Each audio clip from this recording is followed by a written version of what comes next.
人陈建州针对着大爷的指控，是向台北地方法院提起着民事的诉讼，要求大爷爱赔偿1000万，而且爱伫面册内甲道歉。也毋过，除了有第二个受害者郭媛媛徛出来继续指控之外，面册是规排的蓝勾勾，也就是讲有袂少有影响力的名人徛出来甲大爷来相挺，嘛袂少律师讲愿意义务来帮忙，更加来提出着因的法律的见解，讲其实乌人无来提出着刑事加重诽谤的诉讼，是来提出着1000万民事的诉讼，是调故意来恐吓着被害人，爱因噤声。但是看起来是反效果，讲陈建州这招颠倒互受害者更加有勇气徛出来。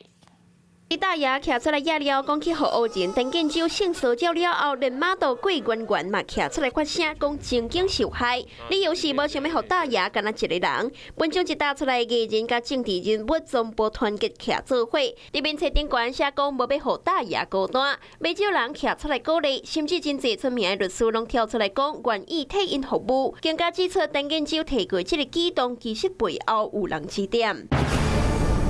如果最后这件事情证明是真的的话，那么告刑事的部分会有刑事责任诬告的问题。那未来这2个证人如果出来作证的话，他的指控究竟是不是事实？这个部分可能检察官会进一步厘清。